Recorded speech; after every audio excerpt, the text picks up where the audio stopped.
meditar en la palabra del Señor, y es un privilegio, ¿verdad? Una oportunidad que tenemos de poder hacerlo. No sabemos, debido a la pandemia, por cuánto tiempo más lo podremos hacer de manera presencial.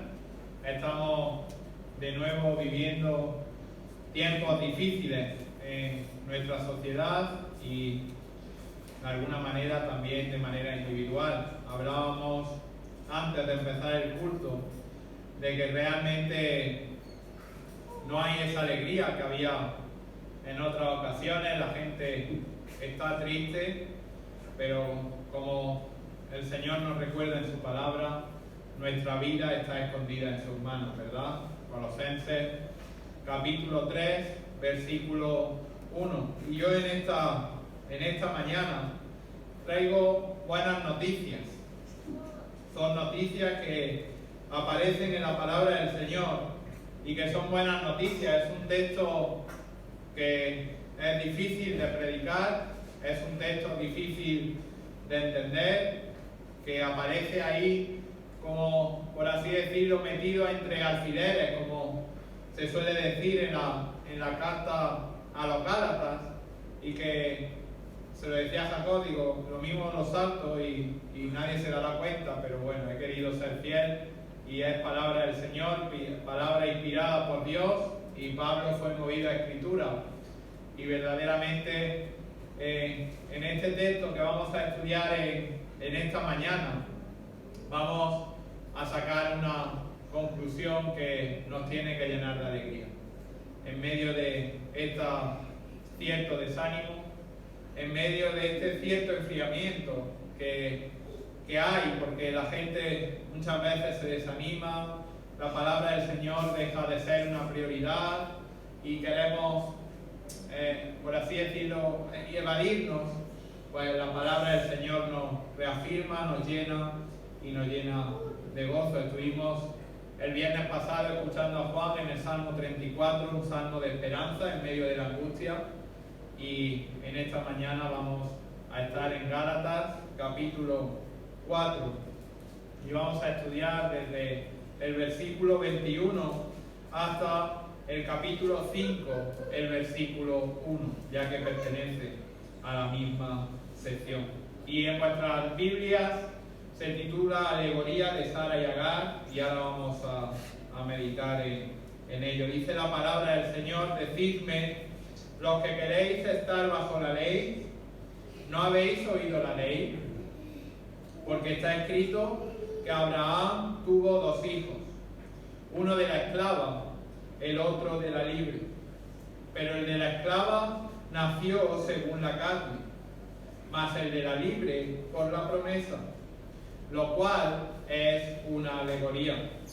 Pues estas mujeres son los dos pactos. El uno proviene del monte Sinaí, el cual da hijos para esclavitud. Este es Agar, porque Agar es el monte Sinaí en Arabia y corresponde a la Jerusalén actual, pues esta, junto con sus hijos, está en esclavitud. Versículo 26. Mas la Jerusalén de arriba, la cual es madre de todos nosotros, es libre, porque está escrito: regocíjate, oh estéril, tú que no das a luz, prorrumpe en júbilo y clama, tú que no tienes dolores de parto, porque más son los hijos de la desolada que de la que tiene marido. Así que, hermanos, nosotros, como Isaac, somos hijos de la promesa. Pero como entonces el que había nacido según la carne perseguía al que había nacido según el Espíritu, así también ahora. Versículo 30 más. ¿Qué dice la Escritura? Echa fuera a la esclava y a su hijo, porque no heredará el hijo de la esclava con el hijo de la libre. De manera, hermanos, que no somos hijos de la esclava, sino de la libre. Estad pues firmes en la libertad con que Cristo nos hizo libres, y no estéis otra vez sujetos al yugo de esclavitud. Hasta aquí la palabra del Señor, y vaya texto, ¿verdad? Vaya texto que nos encontramos en mitad de la carta a los Gálatas. Y como todos conocemos y estamos estudiando, Pablo continúa su exposición de los contrastes entre la gracia y la ley, entre la salvación por fe y la salvación por obras. Y Pablo, guiado y movido por el Espíritu Santo, va a utilizar, para seguir con esta contraposición, va a utilizar un texto del Antiguo Testamento y lo va a utilizar como analogía. Y esto es muy importante. ¿Qué es una analogía? Es una ilustración que nos sirve para poder entender algo que aparentemente es difícil de comprender de manera más clara. De hecho, antes en la mesa del Señor, una ilustración, una analogía, sería el ejemplo, salvando las distancias, por supuesto, que hay muchísimas diferencias, pero sería una analogía, sería una ilustración de lo que somos nosotros en medio de la sociedad, al igual que el ciclista líder del Tour de Francia. El problema es que la mayoría, por no decir el 95% de las traducciones de la Biblia, en la palabra que aparece en el versículo 24, dice, la cual es una alegoría. Y esa traducción es una transliteración directamente del griego. Y esto hace que podamos caer en el error. ¿Por qué? ¿Por qué podemos caer en el error? Porque ahora vamos a ver qué es una alegoría y qué es el método alegórico. Por lo tanto, antes de comenzar el estudio de esta porción de la Escritura, es mejor saber que estamos ante una analogía, ante una ilustración, ante una narración histórica y literal. Esto es lo importante. Es literal y no es alegórica. Y lo que Pablo hace es contraponer la salvación por la gracia respecto de la salvación por medio de la ley o por medio de las obras. ¿Por qué no es una alegoría? Os explico. La alegoría es un medio de interpretación que es etéreo y es riesgoso. Es decir, presenta riesgo. ¿Por qué? Porque el método alegórico o una alegoría deja total libertad a la interpretación del intérprete y es fácilmente influenciada por sus predisposiciones personales. Una alegoría es lo que hoy utilizan numerosos falsos maestros para predicar un falso evangelio, que está basado en sus intereses, que está basado en sus gustos, que está basado en sus predisposiciones personales. Sin embargo, el método alegórico ha sido el método utilizado durante muchísimos siglos por los rabinos judíos. Estos usaban el método alegórico para interpretar las Escrituras y muchas veces se arrogaban del descubrimiento de verdades ocultas y portentosas y deslumbrantes que según ellos se habían mantenido escondidas en el significado ordinario de las palabras de la Escritura. Un ejemplo de utilizar de manera errónea este método alegórico, utilizar una alegoría, es por ejemplo el hecho de los números. Los números hebreos, que son los números que aparecen en el texto bíblico, son representados con ciertas letras del alfabeto hebreo. Y esas letras del alfabeto hebreo, tenían un valor aritmético correspondiente con esos números. Y por tanto, cuando aparecía un número, se usaba ese método alegórico para dar una verdad esotérica acerca de ese número. Es decir, por ejemplo, ese número, ahora vamos a ver un ejemplo, representa esto u otro. O el río Éufrates, en el método alegórico, era visto como una fuente de buenas costumbres. Los 2 denarios entregados por el buen samaritano al mesonero de la parábola de los denarios simbolizaban según ellos, según el método alegórico, simbolizaban el bautismo y la cena del Señor. Es decir, daban una interpretación personal influenciada por sus costumbres, por sus intereses, y lo único que buscaban era descubrir algo nuevo que nadie hubiese dicho o algo que estuviese en función de sus intereses. El Papa Gregorio, ya después de Cristo, afirmaba que los 7 hijos de Job representaban a los 12 apóstoles. Los amigos de Job representaban a los herejes. Las 7.000 ovejas con las que Job fue bendecido representaban al pueblo fiel de Dios, y sus 3.000 camellos representaban a gentiles perdidos. Por tanto, hablar de alegoría o hablar del método alegórico es alejarse de un método histórico, gramatical, literal, que es con el que debemos de interpretar la Escritura.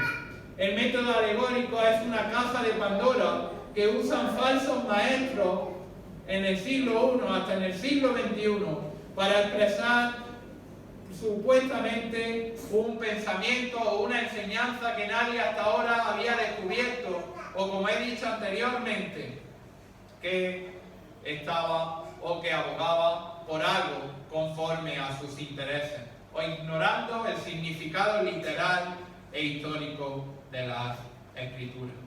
Por eso Pablo usa esta analogía, y no es una alegoría en la que debemos de dar una interpretación superior o una enseñanza que realmente no está en la palabra de Dios, sino que el único propósito de Pablo, movido por el Espíritu Santo, era ilustrar el plan de redención de Dios.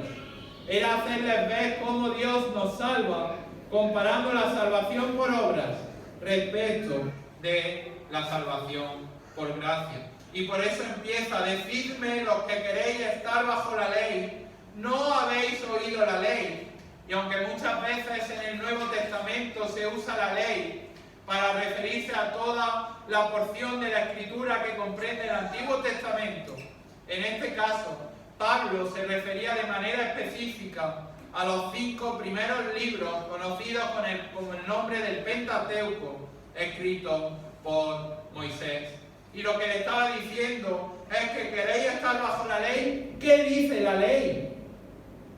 Es decir, como judíos y como cristianos judaizantes que estabais enseñando una falsa doctrina, le estaba diciendo: ¿no habéis oído la ley?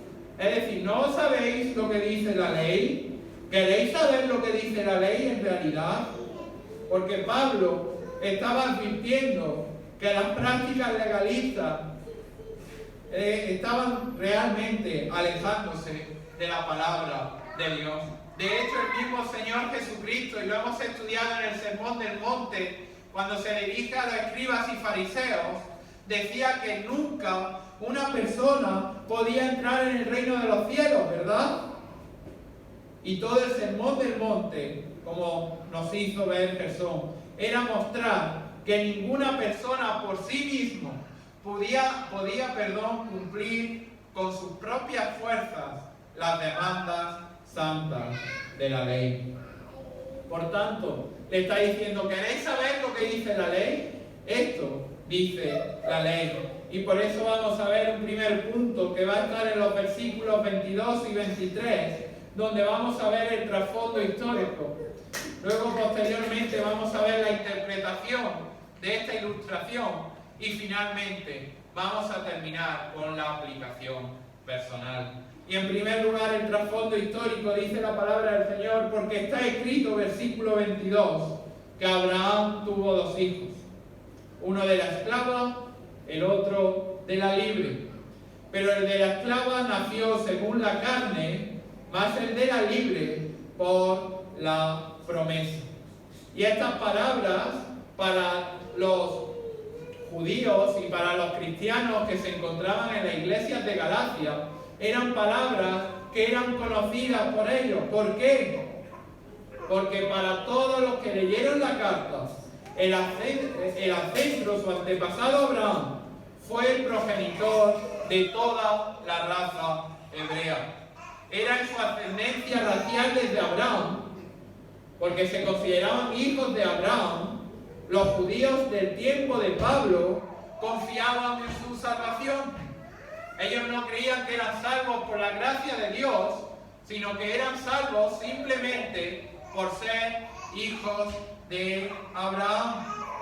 De hecho, decía, y vemos en el Nuevo Testamento una expresión que decían ellos: Abraham tenemos por padre, y el Señor Jesucristo les recuerda que eso no le hacía justos delante de Dios. En Mateo 3:9 lo podemos leer. Además, Jesús dijo que no por el simple hecho de ser descendientes físicos de Abraham no le hacía hijos de Dios, y tampoco les impedía que fuesen hijos del diablo. Por lo tanto, el ser hechos hijos de Abraham realmente para ellos era algo importante. Y Pablo les recuerda que ese antepasado, ese por el que ellos creían que eran salvos, tuvo 2 hijos. Y fijaros que el énfasis no está en que tuvieron el mismo padre, que en este caso era Abraham, sino que el énfasis en toda esta ilustración está en que estos 2 hijos fueron de 2 madres distintas.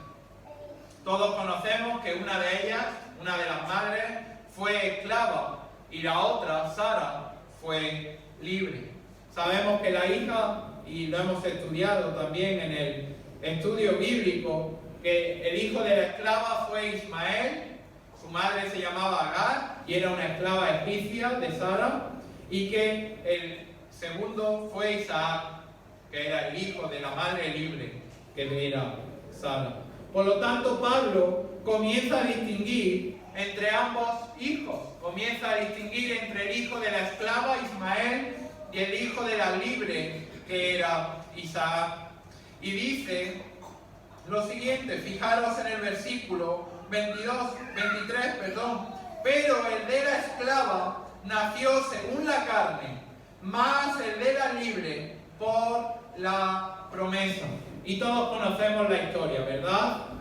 Abraham y su esposa Sara. Abraham se le hizo una promesa en Génesis capítulo 12, los versículos del 1 al 3, y le dijo que su descendencia se iba a multiplicar.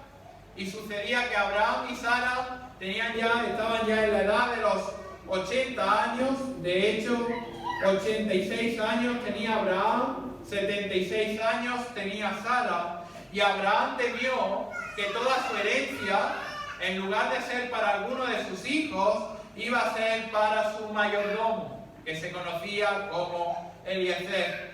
Y este iba a convertirse en el único heredero. Por lo tanto, vemos como Sara, que era estéril, Sara seguía sin concebir. Así que ella, Sara, y lo podemos leer en el Génesis, indujo a Abraham a que tuviese un hijo con su sierva.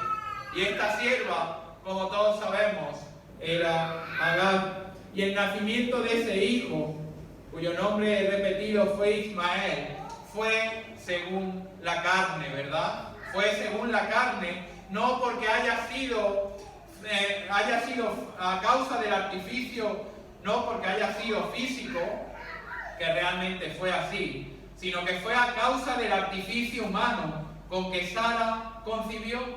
¿Por qué? Con que Agar concibió. Porque Agar tuvo unos deseos egoístas y Abraham y sus deseos eran puramente humanos.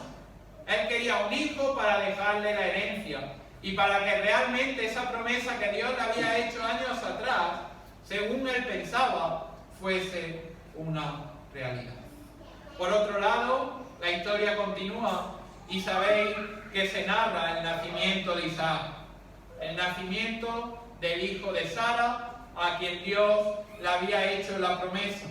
Y su concepción fue sobrenatural y quiero que quede claro, no fue porque haya sido concebido, por intervención directa del Espíritu Santo, como fue el Señor Jesucristo, sino que fue sobrenatural, porque el Espíritu Santo intervino de forma milagrosa. ¿Por qué? Porque Sara era estéril.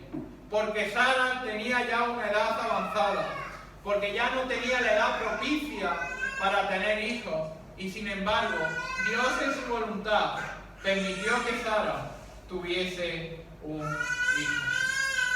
Por lo tanto, en esta analogía, en esta ilustración, se nos representa por un lado a Ismael, que nació según la carne, según los deseos pecaminosos y egoístas de Abraham. Y se nos anuncia el nacimiento de Isaac, que nació según la verdad y según la promesa. El primero nació según los esfuerzos individuales. El primero nació según las obras del hombre, el pensamiento del hombre, mientras que Isaac nació solo por la fe y por medio de Dios. El uno representa el legalismo, el otro representa la gracia. Ismael simboliza a los que han tenido un nacimiento natural, como todos nosotros, pero sin embargo confían en sus propias obras.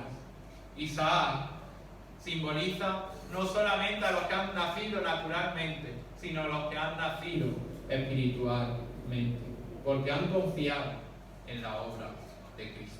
Por lo tanto, viendo este trasfondo histórico, he intentado ir lo más rápido posible para que nos dé tiempo a ver toda la historia. Comienza esta analogía, comienza esta ilustración, por eso dice, fijaros, versículo 24, lo cual es una alegoría. Vamos a traducirlo, lo cual es una analogía, una ilustración. Y dice este versículo 24, pues estas mujeres, fijaros cómo empieza esa ilustración, son los dos pactos. Y ya nos tiene que sonar debido al trasfondo histórico que hemos visto. Pues estas mujeres son los dos pactos. El uno proviene del monte Sinaí, el cual da hijos para esclavitud. Este es Agar. Porque Agar es el monte Sinaí en Arabia y corresponde a la Jerusalén actual. Pues esta, junto con sus hijos, está en esclavitud. Mas la Jerusalén de arriba, la cual es madre de todos nosotros, es libre. Porque está escrito, regocíjate, oh estéril, tú que no das a luz, prorrumpe en júbilo y clama, tú que no tienes dolores de parto. Porque más son los hijos de la desolada que de la que tiene marido. Por lo tanto, vamos a ver esta ilustración. Bajo la inspiración del Espíritu Santo, el apóstol explica que estas mujeres no se ilustran, son una analogía, vuelvo a repetir, de los dos pactos. Por un lado, el pacto mosaico y por otro lado, el pacto abrahámico. Abraham tuvo dos hijos, Ismael representa el pacto de la ley y las obras, mientras que Isaac representa la salvación por gracia y por la fe. Y vamos a ir también muy breve y vamos a estudiar estos dos pactos. Lo estudiamos ya en el estudio bíblico y vemos como el pacto mosaico, el pacto que Dios hizo con Moisés, el antiguo pacto como se conoce, era un pacto que Dios hizo con Moisés en el monte Sinaí y era un pacto, recordáis, condicional. ¿Por qué? Porque para que Dios cumpliese con dicho pacto, el pueblo de Israel debía de guardar todos los mandamientos. De hecho, justo después de ese pacto, Dios les da al pueblo ¿el qué? La ley. Le da los 10 mandamientos y le dice, si tú quieres cumplir este pacto, tú tienes que cumplir con toda la ley. ¿Qué sucedió? Todos conocemos la historia. El pueblo fue incapaz de cumplir con su pacto. Era lógico. ¿Y qué se hicieron? Esclavos de la ley. Cualquier persona, incluido cualquier judío, que quiera alcanzar la libertad de su pecado, por su pecado, mediante sus propios intentos de justificación individual, para vivir conforme a ese pacto era imposible. Nadie puede ganar la salvación por sí mismo. Y este era Ismael. Era esclavo porque él luchaba por alcanzar una libertad que no podía obtener por sus propios esfuerzos. Y luego vamos a ver qué sucede con Ismael. Y sabéis que los descendientes de Ismael hoy en día se fueron a las regiones desérticas del oriente y al sur de la tierra prometida y llegaron a ser en el mundo y son conocidos como los árabes. Todos los árabes son hijos de Ismael y por tanto su amplio territorio es Arabia. Y es significativo, ¿verdad, hermanos?, que el monte Sinaí hoy en día aún se dice que está situado en la península arábiga. Por lo tanto, entre estos hijos, entre el hijo de Ismael y el hijo de Sara, entre el hijo de Ismael, y Isaac, comienza este conflicto. Y aún hoy en día vemos el conflicto árabe-israelí que continúa 4000 años después. Sin embargo, y como dice el texto, fijaros versículo 24, el 1, y vamos a detenernos ahora en Ismael, proviene del monte Sinaí, el cual da hijos para esclavitud. Este es de Agar, porque Agar es el monte Sinaí en Arabia y corresponde a la Jerusalén actual. ¿Qué significa esa ilustración? Significa que tanto el monte Sinaí, que se encuentra en la península arábiga, como Jerusalén, se asocian por lo general con los judíos y no con los árabes. Pero vemos que en una enseñanza principal, y ya Pablo lo había dicho, decía que no había griego, que no había hombre y mujer, es decir, a diferencia histórica, geográfica, racial y social y cultural, carecen de relevancia en el campo espiritual. Por lo tanto, lo que está diciendo es que en este sentido todos los incrédulos del mundo están perdidos porque todos son descendientes de Ismael, son esclavos religiosos que viven por el beneficio y por el poder de su carne, de tal modo que siempre luchan por justificarse ante Dios y nunca lo logran. ¿Y por qué dice, por tanto, en este versículo, es el monte Sinaí en Arabia? Porque el monte Sinaí es el lugar donde Dios dio a Moisés este pacto. Y él escogió a Jerusalén como el lugar geográfico donde ese antiguo pacto fue establecido, donde fue propagado y fue ejemplificado. Por lo tanto, estos dos lugares, lo que nos ilustran, lo que representan, es el antiguo pacto de la ley y las obras, así como la esclavitud que produce. Y es obvio, y hago un paréntesis, que la ciudad santa de Jerusalén también fue el lugar donde Jesús llevó a cabo el plan de consumación con su muerte y resurrección. Pero a causa del rechazo que pasó en Jerusalén, tanto Jerusalén actual como el monte Sinaí, él representa a los incrédulos. ¿Por qué? Porque rechazaron al Hijo de Dios, ignoraron la gracia divina y creen que son justos por ellos mismos, creen que son justos por sus obras. Por tanto ese monte Sinaí, que fue donde Dios le dio el pacto a Moisés, como Jerusalén, que rechazaron a Dios, están bajo la esclavitud del pecado. Aún siguen pensando, que pueden ser salvos por medio de sí mismos. Y por otro lado, como dice en el versículo número 26, más la Jerusalén de arriba, la cual es madre de todos nosotros, es libre. ¿Quién es la Jerusalén de arriba? La Jerusalén, la nueva Jerusalén preparada por Cristo. ¿Qué se nos dice en Filipenses? Que nuestra ciudadanía, ¿dónde está? En los cielos, donde también esperamos a nuestro Salvador, al Señor Jesucristo.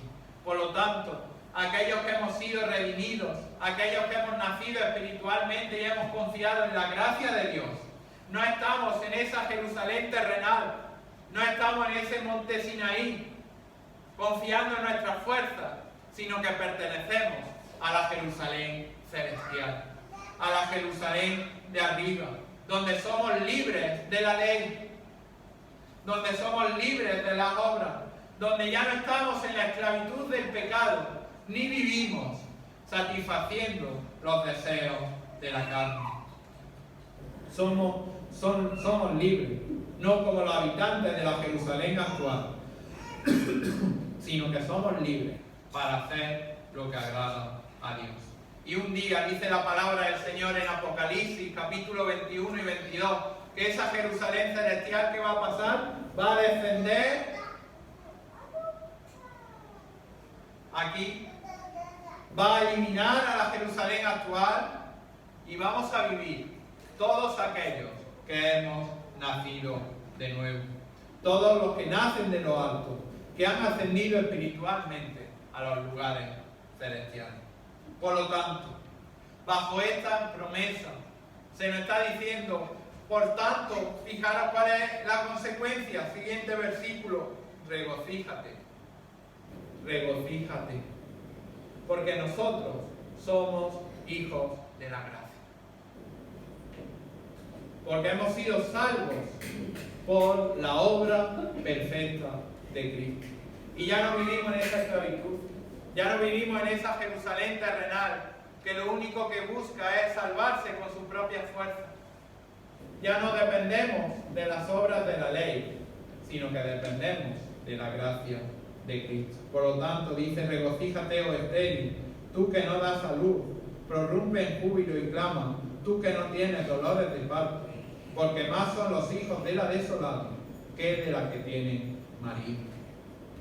Estas palabras fueron escritas con el propósito de confortar a los exiliados judíos en Babilonia. Pero en esta ocasión Pablo, movido por el Espíritu Santo, los aplica a Sara, a una mujer que era estéril, cuya esterilidad parecía un obstáculo insuperable para el cumplimiento de la promesa que Dios había hecho a Abraham. Pero sin embargo, así como la nación que se encontraba bajo cautiverio en Babilonia recibió libertad y abundancia, y esta era esa Jerusalén que estaba en cautiverio en Babilonia, también aquellos que hemos nacido bajo la gracia de Dios vamos a gozar de los frutos de la libertad espiritual que tenemos.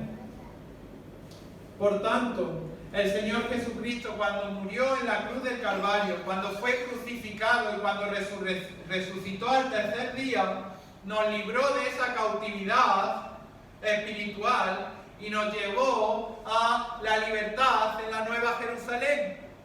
¿Y qué dice esa? Que la Nueva Jerusalén de arriba, es decir, aquellos que hemos sido redimidos por la gracia de Dios, va a seguir llenándose con los santos de Dios que han nacido solo por la gracia hasta el final, hasta que haya entrado el último creyente que haya sido predestinado por Dios. Esto dice, está diciendo que aún de Sara, que vino según la promesa y que nació su hijo Isaac, va a seguir llenándose. Y allí, queridos hermanos, si hemos creído en el suficiente, en la obra de Cristo en la cruz, vamos a estar tú y yo. Va a seguir llenándose hasta que el último escogido por Dios llegue. Y en ese momento disfrutaremos para toda la eternidad.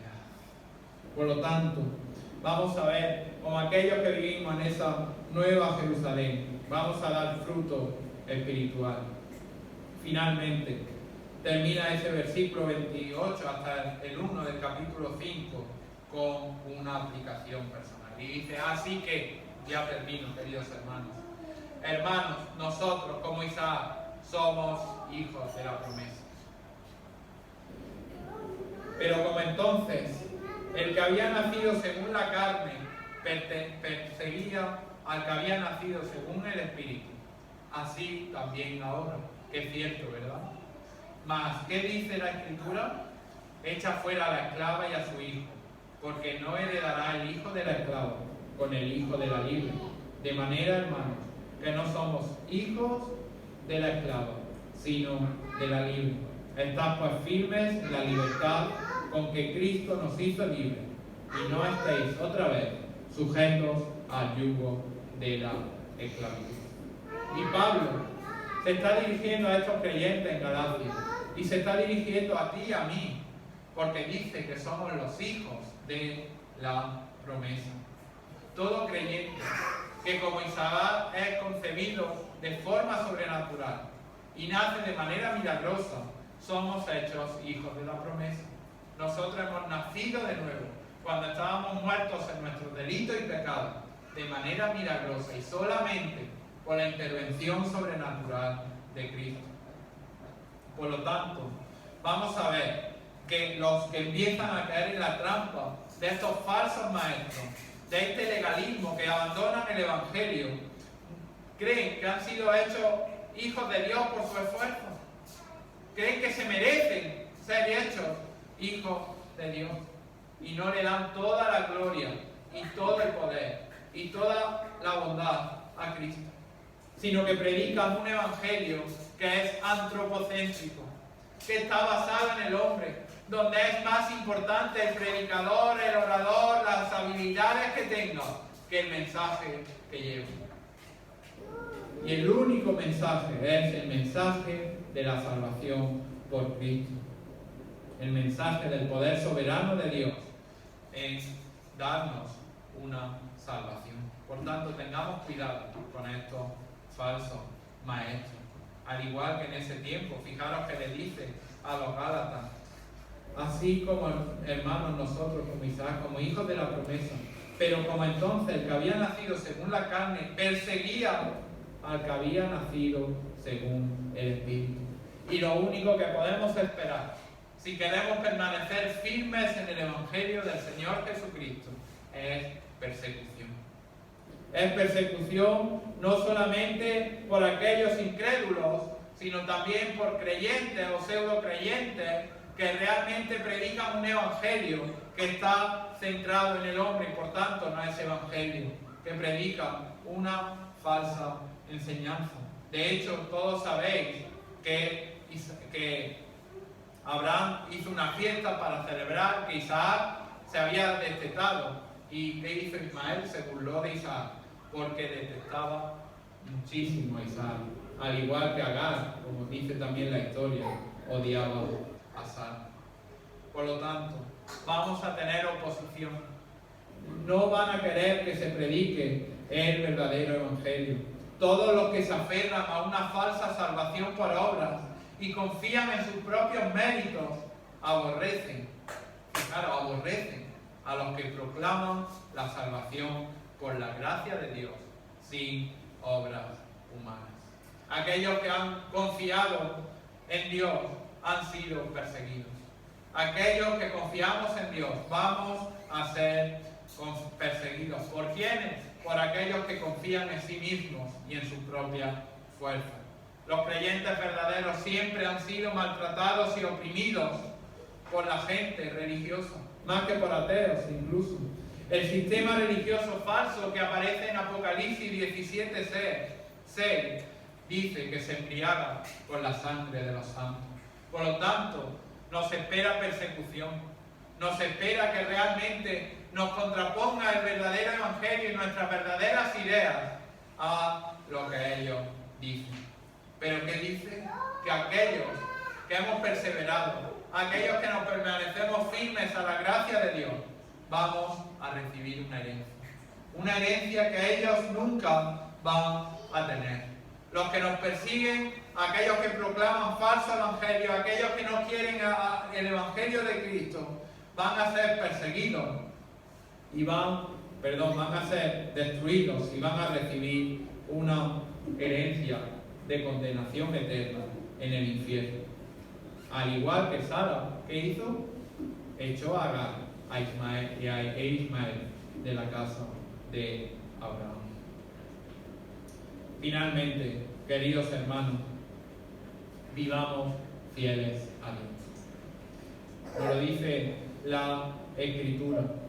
Aquellos que hemos sido salvos por la gracia de Dios, debemos de andar de manera obligada en fidelidad con nuestro Señor. Por eso dice: estad pues firmes en la libertad con que Cristo nos hizo libres. Y no estéis otra vez sujetos al yugo de la esclavitud. El Señor Jesucristo nos ha hecho libres. Nos ha hecho libres de la ley, nos ha hecho libres de la esclavitud y nos ha librado de nuestro pecado por medio de su muerte y de su resurrección. Y por tanto, debemos de seguir su ejemplo. Y dice la palabra del Señor, y con esto termino en la ilustración, cómo vivieron Sara, cómo vivió Isaac, en Hebreos 11, que son héroes de la fe, ¿verdad? Dice la palabra del Señor en Hebreos capítulo 11, versículo 11: por la fe también la misma Sara, siendo estéril, recibió fuerza para concebir y dio a luz aún fuera de tiempo de la edad, porque creyó que era fiel quien lo había prometido. Y que continúa un poquito más adelante en el versículo 20, hablando de Isaac, dice: por la fe bendijo Isaac a Jacob y a Esaú respecto a cosas benditas. Y lo mismo que tanto Sara como Isaac son el ejemplo, la ilustración que Pablo usó para representar la salvación por gracia, también son el ejemplo que nos deben de servir en nuestra aplicación personal para vivir por fe. ¿Vamos a ser perseguidos? Sí. Va a haber gente que va a decir que nuestras ideas, que la palabra del Señor está ya anticuada o no está actualizada a lo que hoy se lleva. Van a decir gente que predicamos un evangelio que es totalmente contrario a lo que piensa la sociedad. Un evangelio que es totalmente contrario a lo que las personas quieren oír. Pues sí. Sin embargo, la advertencia de Pablo a estos creyentes y la advertencia del Señor aún a nosotros es que nos mantengamos firmes en la fe que hemos creído. El Señor Jesucristo, como hemos visto y como hace a lo largo de toda la carta, establece contrastes entre Agar y Sara, entre Ismael y Isaac, entre los hijos del diablo y los hijos de Dios, entre los 10 mandamientos, entre la promesa, entre la ira, la misericordia, la esclavitud, la libertad, el antiguo pacto, el nuevo pacto, la Jerusalén actual, la Jerusalén de arriba, lo carnal, lo espiritual, el rechazo, la herencia, la perdición y la salvación. Los que hoy estamos aquí sabemos que el plan final de Dios es que vamos a vivir en esa nueva Jerusalén. Permanezcamos firmes. Y ese era el mensaje de Pablo a los Gálatas: permanecer firmes, permanecer como hijos de la promesa, y no hagáis de nuevo como hijos de la esclavitud. Y yo os aliento, en primer lugar, a que permanezcamos firmes en el Evangelio de Cristo.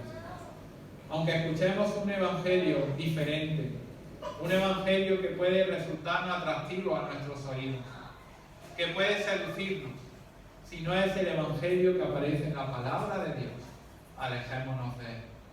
Y en segundo lugar, permanezcamos firmes en nuestra fe, sin fluctuancia, andando, como hemos dicho, en la mesa del Señor, como hijos de Dios, sabiendo que un día tú y yo estaremos en la eternidad con Cristo. Pues que el Señor bendiga su palabra. Amén.